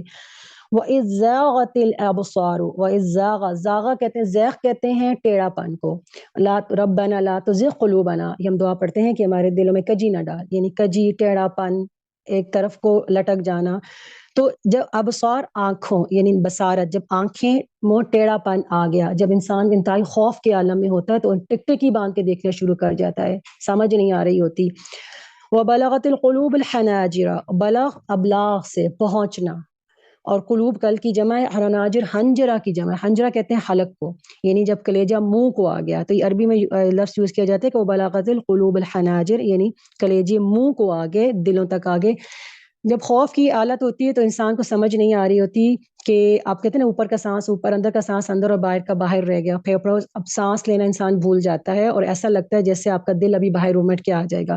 تو یہ انتہائی خوف کی حالت میں اللہ تعالیٰ نے انسان کی جو تصویر کشی کی گئی ہے کہ ایسی حالت تھی کہ لگتا تھا کہ ابھی ان کی آنکھیں باہر آ رہی ہیں اور ان کا جو دل ہے، کلیجہ ان کے منہ میں آ رہا ہے۔ وَتَظُنُّونَ بِاللَّهِ الظُّنُونَ، اور تم گمان کر رہے تھے اللہ کے بارے میں طرح طرح کے گمان۔ گمان کہتے ہیں گمان کئی طرح کے ہوتے ہیں، اس میں قلیل اور کثیر دونوں کے میننگ میں آتا ہے کہ اللہ تعالیٰ کے بارے میں اچھا یا برا ہر طرح کا، یعنی کیا پتہ ہم مطلب اس میں کامیاب ہو جائیں، کیا پتہ ہم ہار جائیں، اللہ کی مدد کب آئے گی، پتہ نہیں ہم اس میں کامیاب ہو بھی سکتے ہیں کہ نہیں سکتے۔ تو اب جب چاروں طرف سے دشمن نے گھیرا ہوا ہے اور یہ حالت ہے کہ آنکھوں میں خوف ہے، دل میں بھی اطمینان نہیں ہے، تو ایسی حالت جو ہے یہ خوف کی جو حالت ہے اور ایسی حالت میں گمان کرنا اور اس طرح کے گمان کرنا یہ ایمان کے منافی بات نہیں ہے۔ یعنی ہم یہ نہیں کہہ سکتے کہ وہ اس درجے کے پاک وسلم خود موجود ہیں، صحابہ کرام موجود ہیں، تو صحابہ کرام کے دل میں بھی ایسا گمان آ سکتے ہیں، بالکل آ سکتے ہیں، وہ بھی انسان تھے۔ اور اگر آپ نے آپ کو وہاں پہ رکھ کے سوچیں اور تھوڑا سا اس کیفیت میں جا کے دیکھیں کہ ہم جب اس کیفیت میں ہوں گے، مطلب ہمارا ایمان اس لیول کا نہیں ہے، نہ تو ہم ان کو پہنچ سکتے ہیں، لیکن جب صحابہ کرام ڈگمگا گئے، وہ بھی ہلائے گئے، اتنا شدت کا وقت تھا، تو پھر اس کا مطلب ہے کہ وہ واقعی ان کو آزمائش میں ڈالا گیا تھا اور ان کے درجات کی بلندی کا وہ ٹائم تھا۔ یعنی ان کے مطلب نہ انہیں کوئی یہ تو نہیں تھا کہ ان کو کوئی سزا دی جا رہی ہے یا کوئی ان کو بدلہ دیا جا رہا ہے۔ مومن پر جب آزمائش آتی ہے تو وہ قرب الہی کا ذریعہ بنتی ہے، یعنی اللہ تعالیٰ کی قربت کا ذریعہ بنتا ہے، اللہ تعالیٰ کے قریب کرنے کے لیے، درجات کی بلندی کے لیے اس کو کیا جاتا ہے۔ تو ایسا وقت کہ جب سانس لینا مشکل ہو گیا تو وہ کئی طرح کے گمان کر رہے تھے، اور ایک نہیں کئی طرح کے گمان کر رہے تھے، تو جتنے لوگ تھے اتنے گمان تھے، اس لیے اس شدت سے ان کو آزمایا گیا۔ اور اس وقت وہ کہا گیا کہ ہنالک ابتلی المؤمنون وزلزلوا زلزالا شدیدا، اور وہاں ابتلی آزمائے گئے مؤمنون مومن، وزلزلوا اور ہلائے گئے زلزالا شدیدا بہت زور کا ہلانا۔ ابتلا کہتے ہیں آزمانا، یعنی وہ آزمائش جس میں بہت شدت ہوتی ہے، جیسے ابراہیم علیہ السلام کو آزمایا گا، وَإِذِ ابْتَلَىٰ إِبْرَاهِيمَ رَبُّهُ بِكَلِمَاتٍ، یعنی نبی ابراہیم علیہ السلام کو جتنے بھی امتحان اگر ہم دیکھتے ہیں وہ بہت شدت تھی، بہت سخت امتحان تھے۔ تو ابتلا اب یہاں پہ مومنون کا آزمایا جا رہا ہے کہ مومنون کو اس لیے آزمایا جا رہا ہے کہ ان کے درجات کی بلندی کی جا رہی ہے، یعنی ان کو قرب الہی زیادہ نصیب ہوگا اور نفاق کو ان سے دور کیا جا رہا ہے۔ اور اس زلزال کا جو لفظ ہے اس کا مطلب ہوتا ہے ڈگمگا جانا، یعنی یہاں پہ زال لام زال یہ جس طرح الفاظ لفظ رپیٹ ہو رہا ہے تو لفظی تکرار کے ساتھ اس کی معنی تکرار بھی ہے، یعنی پھسلنے کو بار بار کہتے ہیں ڈگمگا جانا۔ عام ویسے ہم دیکھتے ہیں کہ اگر ہم پھسل جاتے ہیں ہم اٹھ کے کھڑے ہو جاتے ہیں، لیکن اگر ہم کسی پھسلنے والی جگہ پہ چلے جائیں یا کیچڑ میں یا اگر ہم برف پہ چلے جائیں تو ہم بار بار پھسلتے ہیں، بار بار کھڑے ہوتے ہیں، پھر پھسلتے ہیں، پھر کھڑے ہوتے ہیں۔ تو یہ پورا مہینہ ایسا ہی گزرا ہے، پورے مہینے میں اپس اینڈ ڈاؤن آتے رہتے ہیں۔ اسی طرح فزیکلی ڈگمگانے کے ساتھ اگر روحانی طور پہ بھی ہمارے ساتھ یہ بعض اوقات مسئلہ پیش آتا ہے کہ ہم اپنے آپ کو مضبوط کرتے ہیں، کمپوز کرتے ہیں، پھر کھڑے کرتے ہیں، پھر شیطان ہمارے دل میں وسوسہ پیدا کر دیتا ہے، مایوسی پھیلاتا ہے، مایوس کر دیتا ہے کہ آپ تو نہیں سدھر سکتے، آپ اتنے عرصے سے قرآن کے ساتھ اٹیچ ہیں، کوئی بھی آپ میں مطلب تبدیلی نہیں آئی، آپ اس اپنی اسی ڈگر پہ چل رہے ہیں، تو پھر ہمیں متزلزل کر دیتا ہے، وہاں سے ہٹا دیتا ہے، پھر ہم اپنے آپ کو کھڑے ہو جاتے ہیں۔ یہ بالکل نیچرل سی بات ہے، یعنی ڈگمگانا اور پھسلنا یہ کوئی ایسی بات نہیں، کیونکہ ہم انسان ہیں، ہم فرشتے نہیں ہیں کہ ہم ایک سیدھی راہ پہ چلیں گے۔ ہمارے ساتھ یہ لازمی بات ہے کہ ہم پھسلیں گے، پھر کھڑے ہوں گے، پھر پھسلیں گے، پھر کھڑے ہوں گے۔ کامیاب وہ ہے کہ جو آخر میں کامیاب ہو گیا، جس کا اختتام اچھا ہو گیا۔ اور یہ پورا مطلب یہ جو صحابہ کرام کا ہم دیکھتے ہیں کہ ان کا بھی یہ پورے ایک مہینے کا سفر تھا، اور اس میں کتنے اپس اینڈ ڈاؤن آئے ہوں گے، مطلب روز صبح اٹھے ہوں گے، پھر پریشانی کا عالم، پھر 30 دن، ایک مہینہ 30 دن ہوتا، اور 30 دن میں کتنے لمحے گزرے ہوں گے جب وہی سچویشن آئی ہوگی، لیکن ایک توکل، ایک بھروسہ اللہ تعالیٰ کی ذات پہ تھا کہ جو ان کو اس میں کامیاب کر رہا تھا۔ وَإِذْ يَقُولُ الْمُنَافِقُونَ، اور جب کہہ رہے تھے منافق، وَالَّذِينَ فِي قُلُوبِهِم مَّرَضٌ مَّا وَعَدَنَا اللَّهُ وَرَسُولُهُ إِلَّا غُرُورًا، اور منافق کیا کہہ رہے تھے؟ وَالَّذِينَ فِي قُلُوبِهِم، اور وہ لوگ فی قلوبہم جن کے دلوں میں مرض بیماری تھے، مَا وَعَدَنَا اللَّهُ نہیں وعدہ کیا اللہ نے، وَرَسُولُهُ اور اس کے رسول نے، إِلَّا غُرُورًا لیکن صرف دھوکے کا۔ اب یہ منافقین کا طرز عمل ہے اور یہ منافقین کی زبان تھی کہ جو اللہ اور اس کے رسول کو بھی نہیں چھوڑ رہے تھے. یعنی ابھی آزما تو اللہ رہا تھا، آزمائش تو اللہ کی طرف سے آئی تھی، امتحان تو اس کی طرف سے آیا تھا، تو رسول تو خود مسلمانوں کے ساتھ تھے، وہ اس میں شامل تھے، اور وہ جو حوصلہ افزا باتیں اللہ تعالیٰ کی طرف سے لوگوں کو بتا رہے تھے وہ ان کو دھوکہ قرار دے رہے تھے. مطلب جو خوشخبریاں چٹان توڑتے ہوئے نبی پاک صلی اللہ علیہ وسلم نے ان کو بتائی ہیں، وہ انہوں نے ان کا مذاق اڑایا کہ اپنی حالت دیکھیں اور اس وقت کیسر و کس طرح کی فتح کی باتیں کرتے ہیں اور اس طرح کی باتیں کر رہے ہیں، یہ صرف ہمیں دھوکے میں ڈال رہے ہیں. غرہ کہتے ہیں کہ کسی کو غافل پا کر اپنا مقصد حاصل کرنا. منافقین نے اس پورے عرصے میں بہت اپنی ایک مہم چلائی، ایک کہہ سکتے اینٹی اسلام مہم چلائی، مسلمانوں سے بدزن کرنے کے لیے اور ایک دوسرے کو ان کو کم ہمت اور کمزور کرنے کے لیے انہوں نے ہر طرح کی ہیلے بہانے استعمال کیے. وَإِذْ قَالَتْ طَائِفَةٌ مِّنْهُمْ يَا أَهْلَ يَثْرِبَ لَا مُقَامَ لَكُمْ فَارْجِعُوا، اور جب کہا ایک گروہ نے، طائفتن کہتے ہیں ایک گروہ نے، منہم انہی میں سے یعنی منافقین میں سے، یا اہل یثرب، اہل یثرب. اب یہاں پہ دیکھیں یا اہل یثرب، اہل یثرب، یثرب جو تھا مدینہ کا پرانا نام تھا. جب نبی پاک صلی اللہ علیہ وسلم نے ہجرت کی اور مدینہ پہنچے تو انہوں نے اس نام کو ناپسند فرمایا اور اس کو تبدیل کر کے مدینہ رکھا گیا. مدینہ تو نبی سے وہ مختصر ہو کے مدینہ رہ گیا. تو اب جب یہ اس کو بلا رہے ہیں تو اپنے ساتھیوں کو بلا رہے ہیں تو یہ نہیں کہہ رہے کہ میرے ہمارے بھائیوں یا میرے قومیت کے یہ میرے اسلامی بھائیوں، لیکن یا اہل یثرب اپنے پرانے نام کو یاد دلا رہے ہیں اور اپنی قومیت اور عصبیت کو ابھار رہے ہیں. یعنی اس کے گزشتہ جو ان کی قومیت تھی وہ ان کو یاد دلا رہے ہیں کہ آپ تو یثرب والے تھے، ابھی کل آپ اسلام لے کے آئے اور ان کے ساتھ دیا، اپنے پرانے وقت کو یاد کرو کہ آپ کون تھے. تو یہاں سے ان کا اندازہ ہوتا ہے کہ ان کا بات کرنے کا انداز کیسا تھا. وہ پسند ہی نہیں کرتے تھے مسلمانوں کو، اس لیے انہوں نے یا اہل یثرب کا نام یوز کیا. لا مقام لکم، مقام نہیں، لا کا مطلب ہے نہیں مقام، یعنی مقام ویسے تو قدر و منزل کے لیے بھی یوز کیا جاتا ہے، لیکن یہاں ٹھہرنے کا مقام، یعنی آپ کے ٹھہرنے کی جگہ نہیں ہے. لکم تمہارے لیے، فرجعوا واپس پلٹو، واپس جاؤ، یعنی اپنے گھروں کو جاؤ. یہاں کیا کرنے آئے ہیں آپ لوگ؟ ہم تو مسلمانوں کے یہاں تو صرف بھوک ہے، پریشانی ہے اور خوف ہے، تو یہاں ہم کیا کریں؟ ہم نے واپس چلے جانا ہے. اور نہ صرف وہ خود واپس جا رہے ہیں بلکہ دوسروں کے دلوں میں بھی جو ہے نا وہ زہر گول رہے ہیں کہ وہ بھی وہاں سے نکل کے واپس چلیں. ظاہراً تو وہ کہہ رہے تھے کہ اپنے ہم گھروں کی طرف لوٹو، واپس چلٹو، لیکن منافقین کی جو زبان ہوتی ہے وہ بڑا زو معنی ہوتی ہے اور وہ گہرائی میں اگر غور کیا جائے تو وہ یہ چاہ رہے تھے کہ آپ اسلام کو چھوڑ دیں، اس کو چھوڑ دیں، اس سے ہمیں کوئی فائدہ نہیں ملا، الٹا ہمیں جو ہے نا تکلیف اور پریشانیاں اٹھانی پڑ رہی ہیں، تو اسلام کو چھوڑ کر اپنے پرانے مذہب کی طرف لوٹ جاؤ. اور اتنا سخت موقع اور ایک ایک بندے کی اس پہ ضرورت ہے. تو ایسے وقت میں کہ جو لوگ آپ کے جو عوام کو یا افواج میں مطلب بدگمانی پیدا کریں یا اس کو بدزن کر رہے ہوں، تو پھر ان لوگوں کا کیا کردار ہوگا. اس کے علاوہ ایک دوسرا گروہ تھا. یہ لوگ تو وہ تھے جو اپنی مرضی سے پورے لشکر میں بدگمانی اور بد نظمی اور بے چینی پھیلا رہے تھے. دوسرا ایک گروہ تھا وہ اجازت طلب کر رہا تھا. وَيَسْتَأْذِنُ فَرِيقٌ مِّنْهُمُ النَّبِيَّ، اور وَيَسْتَأْذِنُ، اور وہ رخصت مانگنے لگے. استئذان سے نہیں مانگنا، یعنی جسے ہم کہتے ہیں استغفر اللہ، بخشش طلب کرنا، اجازت طلب کرنا. یہ طلب کرنے کی میننگ میں آتا ہے کہ وہ رخصت مانگ رہے تھے، اجازت مانگ رہے تھے. فریقم منہم، ایک گروہ، منہم ان میں سے. اب منہم سے پتہ چلتا ہے کہ یہ گروہ منافقین کا ہی گروہ تھا، یعنی انہی کے ساتھی تھے، لیکن ان سے قدر بہتر تھے کہ انہوں نے کم از کم اس قابل سمجھا کہ ہم اجازت مانگ کے کوئی بہانہ کر کے یہاں سے لے جاتے ہیں، بغیر اجازت کے ہمیں جانا نہیں چاہیے. اب وہ کس لیے کیا بہانہ کریں نبی پاک صلی اللہ علیہ وسلم سے؟ منہم النبی یقولون، اور وہ کہتے ہیں ان بیوتنا عورا، ان بے شک، بیوتنا بیت کی جمع ہے، یعنی ہمارے گھر، عورا، عورا کا مطلب ہے، عورا آر سے ہے جس کا مطلب ہے پردے کی چیز، یعنی جس چیز کو چھپایا جائے اور کھلنے سے وہ شرما جائے. چھپنے کی چیز ہے یہ، پردے کی چیز. یہ لفظ ہم سورہ نور میں بھی پڑھ چکے ہیں. اور اس کا مطلب ہے کہ یہ ہمارے گھر جو ہیں غیر محفوظ ہیں، یعنی ان میں حفاظت کی ضرورت ہے.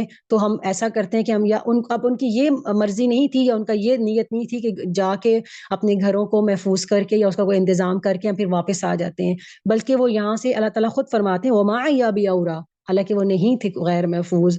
اِن يُرِيدُونَ إِلَّا فِرَارًا، نہیں وہ چاہتے تھے مگر فرارا، بھاگنا. یعنی اصل بات یہ نہیں تھی کہ وہ یہاں سے نکلنا، جا کے اپنے گھر کا کوئی انتظام کر کے واپس آنا چاہتے تھے کہ ہمیں اتنی رخصت دی جائے کہ ہم اپنے جا کے اپنے بچوں کا یا اپنی بیوی بچوں کا کچھ انتظام کر کے ہم واپس آ جائیں گے. وہ صرف یہاں سے بھاگنا چاہتے تھے، فرار حاصل کرنا چاہتے تھے، اور بہانہ یہ کرنا چاہ رہے تھے کہ ہمارے گھر جو ہیں وہ غیر محفوظ ہیں. حالانکہ اسلام میں میدان جنگ سے بھاگنا کبیرہ گناہ میں ہے. وہ خود بھی بھاگ رہے تھے اور اوروں کو بھی بہکا رہے تھے, اور بہانہ جس کی اصلیت نہیں ہے, جس کی کوئی وجہ نہیں ہوتی, تو وہ دراصل یہ وہ لوگ کرتے ہیں جو خود ذمہ داریوں سے بھاگنا چاہ رہے ہوتے ہیں. عام طور وہ بہانہ کرتے ہیں. حقیقی عذر تو اللہ کے ہاں قبول ہے. اگر کسی کی جائز وجہ ہے, کوئی مطلب کسی وجہ سے کوئی کام نہیں کر سکتا, تو اس کی تو اجازت دی جاتی ہے. لیکن جو شخص بہانہ کرتا ہے, بہانے بنا کر, وہ وہی شخص ہوتا ہے جو ذمہ داریوں سے رائے فرار حاصل کرنا چاہتا ہے, جو ذمہ داریوں کا بوجھ نہیں اٹھانا چاہتا, جو ذمہ داری کو مکمل نہیں کرنا چاہتا.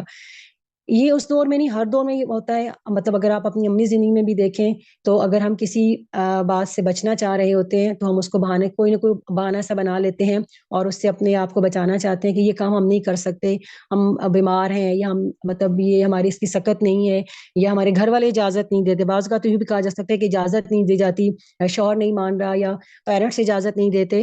تو وہ وجہ یہ ہوتی ہے کہ ہمارے مطلب جو شخص اگر کوئی کام کرنا چاہتا ہے اور اس کا دل سے وہ کام کرنا چاہے تو وہ کوئی نہ کوئی اس کا راہ سبب بنا لیتا ہے. لیکن اگر آپ اپنی کسی ذمہ داری سے بچنا چاہتے ہیں تو سب سے پہلے ہم کوئی ایسا بہانہ تلاش کرتے ہیں کہ ہم اس راہ سے اس سے فرار حاصل کریں. وہ اسی صورت میں ہوتا ہے جب اس کام سے ہم بھاگنا چاہ رہے ہوتے ہیں. تو یہ منافقین جو تھے یہ وہ فرار حاصل کرنا چاہ رہے تھے, وہاں سے بھاگنا چاہ رہے تھے, اور بیسیکلی مسلمانوں کو کمزور کرنا چاہ رہے تھے کہ ہم یہاں سے چلے جائیں گے, ان کی تعداد کم پڑ جائے گی, مسلمانوں میں بے چینی پھیل جائے گی, اور مسلمان خود بخود اس میں سے ہار جائیں گے.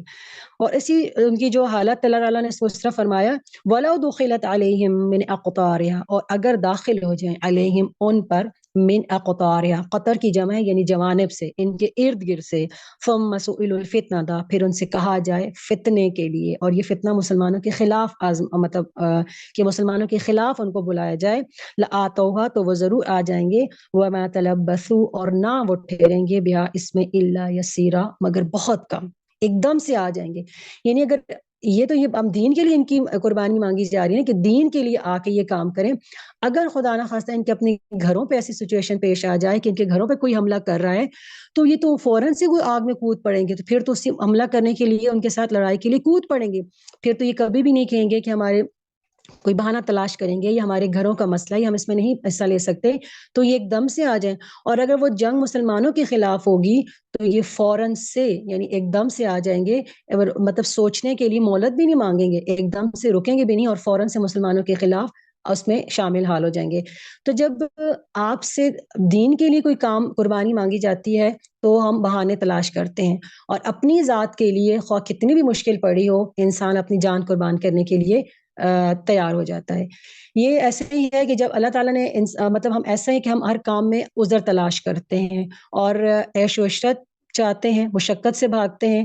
حالانکہ لقد خلقنا الانسان فی کبد, اللہ تعالیٰ نے انسان کو مشقت میں پیدا کیا ہے, اور مشقت سے, اور مومن جو ہوتا ہے وہ مشقتوں کا عادی ہوتا ہے, مشقتوں سے گزر کر ہی ہم جنت میں جائیں گے. جنت کا راستہ بہت مشکل ہے, جہنم کا راستہ بہت آسان ہے, منزل بہت مشکل ہے. جنت کا راستہ بہت مشکل ہے, منزل بہت آسان ہے. عقل مند وہی ہے جو راستوں پہ نظر نہیں رکھتا, منزل پہ نظر رکھتا ہے. ہم نے منزل کو مد نظر رکھ کر اپنے راہ کا انتخاب کرنا ہے, جہاں ہم نے زیادہ دیر ٹھہرنا ہے, جہاں ہماری زندگی گزرے گی. اور اگر ہم راستے کا انتخاب منزل کے مطابق نہیں کریں گے تو پھر ہم بہت گھاٹے کا سودا کرتے ہیں, کہ راہ تو گزر ہی جاتا ہے, وہ ٹائم تو پاس ہو ہی جاتا ہے. منزل پہ جب اگر ہم مشقت بھری منزل پہ ٹھہریں گے تو ہم کیسے وہاں پہ زندگی گزاریں گے. تو یہ سوچنا ہمارا کام ہے کہ ہم نے راہ کا انتخاب منزل کے مطابق کرنا ہے یا راہ کا انتخاب اپنی سہل پسندی کے مطابق کرنا ہے. ہم اپنی سہل پسندی کو دیکھتے ہیں, یعنی ہم ایسا چاہتے ہیں کہ کچھ نہ کر کے سب کچھ ہمیں مل جائے. حالانکہ قرآن کہتا ہے کہ یہ کیسے ہو سکتا ہے کہ آپ کو آزمائے بغیر جنت مل جائے. یعنی آزمائش مومن کے درجات کی بلندی کا ایک ذریعہ ہے اس جنت میں پہنچانے کے لیے. بات یہ کہ اللہ تعالیٰ نے جنت کو رکھ بہت مشکل جگہ پہ دیا ہے, اور اس کے لیے پھر ہمیں مشقتوں سے گزر کے وہاں پہنچنا پڑے گا. ایسا نہیں ہوگا کہ ہم بس کلمہ پڑھ لیں, ہم نے اسلام قبول کر لیا اور نبی صلی اللہ علیہ وسلم کی امتی ہونے کے دعوے دار ہو گئے تو ہمیں جنت آرام سے مل جائے گی. اس کے لیے ہمیں ان تمام مراحل سے گزرنا پڑے گا جن سے صحابہ کرام اور نبی پاک صلی اللہ علیہ وسلم کے باقی ساتھی گزرے ہیں. ہاں, اتنی سخت آزمائش جیسی بھی آزمائش ہے, صرف توکل اور بھروسے سے ہم اس میں سے نکل سکتے ہیں.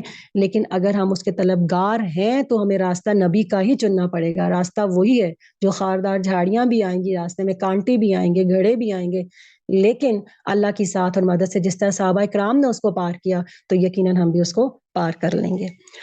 وَلَقَدْ كَانُوا عَادُ اللَّهَ اور یقیناً وہ وعدہ کر چکے تھے اللہ سے من قبل اس سے پہلے لا يُوَلُّونَ الْأَدْبَارَ کہ نہ وہ پھریں گے پیٹھ پھیریں گے نہ پھیریں گے اپنی پیٹھ وَكَانَ عَهْدُ اللَّهِ مَسْئُولًا اور ہے اللہ تعالیٰ وعدے کے اور اللہ سے کیے وعدے کی ضرور پوچھ گچھ ہوگی. اب یہاں پہ یہ کہ یعنی یہ وہ لوگ تھے جو پہلے وعدہ کر چکے تھے اللہ سے وعدہ کر چکے تھے یعنی کہ ہم آپ جب ایسا کوئی موقع ہے جو غزوہ بدر میں پارٹیسپیٹ نہیں کر سکے غزوہ احد میں پارٹیسپیٹ نہیں کر سکے انہوں نے کہا کہ اب جب کوئی ایسا وقت مسلمانوں پہ آیا تو ہم ان کا ضرور ساتھ دیں گے اور انہوں نے وعدہ کیا تھا. تو جب یہ وعدہ آیا تو انہوں نے کہا تھا ہم میدان جنگ سے پیٹھ پھیر کر نہیں بھاگیں گے لیکن جب یہ ایسا موقع آیا اللہ تعالیٰ نے موقع دیا تو اس وقت نہ صرف خود وہاں سے بھاگ رہے تھے بلکہ مسلمانوں کے حوصلے بھی پست کر رہے تھے ان کو کمزور ہمت کر رہے تھے اور واپس گھروں کو جانا چاہ رہے تھے. تو ایسی صورت میں نہ وہ صرف خود اپنے آپ کو کمزور کر رہے تھے بلکہ وہ جو لشکر تھا کمزور دکھا رہے تھے بلکہ وہ جو لشکر تھا اس میں بھی جو تھے بے چینی پیدا کرنے کی کوشش کر رہے تھے. تو اس وعدے کے بارے میں اور لا یولون الادبار یعنی پیٹھ نہ پھیریں گے یہ اس کا وعدہ کیا گیا تھا اور اللہ تعالیٰ اور منافق کی نشانی سب سے بڑی یہ ہے کہ جب وہ وعدہ کرتا ہے تو اس کو توڑ دیتا ہے. تو اس لیے وعدہ کی اور وعدہ کرنے کے بعد اس کی خلاف ورزی کی گئی تو اللہ تعالیٰ جو ہے اس کے بارے میں ضرور پوچھے گا ان العہد کان مسئولا یعنی آپ جو وعدہ اللہ تعالیٰ سے کرتے ہیں اس کے بارے میں قیامت کے روز آپ سے ضرور پوچھا جائے گا. تو یہ آج کی جو آیات تھیں اس پہ اگر ہم غور کرتے ہیں تو ہم دیکھتے ہیں کہ ہم نے کیا سیکھا یا ہم اپنی زندگی میں مطلب کیا چیز اپنی زندگی میں سے امپلیمنٹ کر سکتے ہیں. سب سے امپورٹنٹ چیز صبر و توکل. جو 13 سال ہم نے پڑھا کہ جو مدینہ میں گزارے اور مکہ میں گزارے گئے ہیں وہ انتہائی مشکل حالات تھے. سب سے بڑی جو اذیت تھی وہ اپنوں نے اذیتیں دی اپنوں نے تکلیفیں پہنچائی ہیں لیکن جواباً مسلمانوں کی طرف سے صبر اور توکل. اللہ تعالیٰ نے یہ نہیں کہا کہ اینٹ کا جواب پتھر سے دو. وہ 13 سال میں جو تربیت کی گئی ہے ہم دیکھتے ہیں کہ آگے چل کے وہی تربیت جو ہے وہ اس قدر کام آئی ہے کہ پوری دنیا پر مسلمانوں نے اپنی فتح کے جھنڈے گاڑے ہیں. اگر ہم اپنی زندگی میں صبر اور توکل پیدا کرتے ہیں تو اطاعت نصیب ہوتی ہے. یعنی یہ ایسی پیرامیٹرز ہیں جو آپس میں ڈائریکٹلی پروپورشنل ہیں. یعنی جتنا صبر اور توکل زیادہ ہوگا اتنی اطاعت زیادہ ہوگی جتنی اطاعت زیادہ ہوگی اتنا تقوی زیادہ ہوگا جتنا تقوی زیادہ ہوگا اتنا ہی قرب الہی ہمیں میسر آئے گا. اب تقوی کیا چیز ہے کہ تقوی کی جیسے اس نے سلمان جی نے 3 سٹیجز بتائی تھی کہ ایک تو یہ کہ آپ مسلمان ہیں دوسرا یہ اپنے آپ کو کبائر گناہ سے بچا دیتے ہیں اور سب سے بڑا درجہ یہ ہے کہ جائز ناپسندیدہ کام سے اپنے آپ کو روکنا. یعنی کام تو جائز ہے مطلب منع نہیں ہے لیکن چونکہ وہ ناپسندیدہ ہے اس سے بھی اپنے آپ کو روکنا وہ تقوی ہے. اور جب آپ اطاعت کرتے ہیں جب آپ کسی کے اپنے آپ کسی کی بندگی میں دے دیتے ہیں تو پھر آپ یہ نہیں دیکھتے کہ میں کوئی کام اپنی مرضی سے کروں گا. پھر آپ کے دل میں یہی بات ہوتی ہے کہ یہ رب نے منع کیا ہے میں چونکہ اس کی بات مانتا ہوں تو یہ چیز اس کو ناپسند ہے تو میں اپنے آپ کو اس سے بھی بچاؤں گا. تو وہ تقوی کی آٹومیٹیکلی زندگی میں آپ سٹیجز جو ہے نا اوپر بڑھتے جاتے ہیں.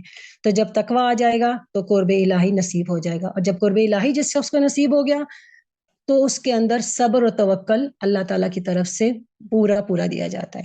تو یہ جو سارے پیرامیٹرز ہیں یہ آپس میں انٹر لنک ہے. یعنی ہم یہ نہیں کہہ سکتے کہ اور یہ ایک دن سے نہیں پیدا ہو سکتے کہ یعنی آج سے میں اگر اس کو کہوں کہ میں آج ہی میرے اندر صبر اور توکل آنا شروع ہو گیا ہے یعنی جو آپ میں آپ صبر کا دامن ہاتھ پکڑتے ہیں یا صبر اپنے اندر کوشش کرتے ہیں چیز کسی بھی ناپسندیدہ چیز پر کسی تکلیف پر صبر کرتے ہیں تو اللہ تعالیٰ کی اطاعت آپ پہ لازم ہو جاتی ہے. یا آپ پہ دل میں یہ ہوتا ہے کہ میں نے اس کی بات ماننی ہے میرے رب کا حکم ہے تو پھر وہ آپ کو تقوی کے قریب کر دے گا اور تقوی آپ کو رب کے قریب کر دے گا. اور جب آپ رب کے قریب ہو جائیں گے تو تمام پریشانی انسان کی زندگی سے ختم ہو جاتی ہیں. اور اللہ تعالیٰ سے دعا ہے کہ اللہ تعالیٰ ہمیں صبر توکل اطاعت اور تقوی ان تمام پیرامیٹرز کو اپنی زندگی میں شامل کرنے پر کی توفیق عطا فرمائے اور ان پر ویسے ہی عمل کرنے کی توفیق عطا فرمائے جیسے نبی پاک صلی اللہ علیہ وسلم اور ان کے صحابہ کرام کی زندگی میں تھا.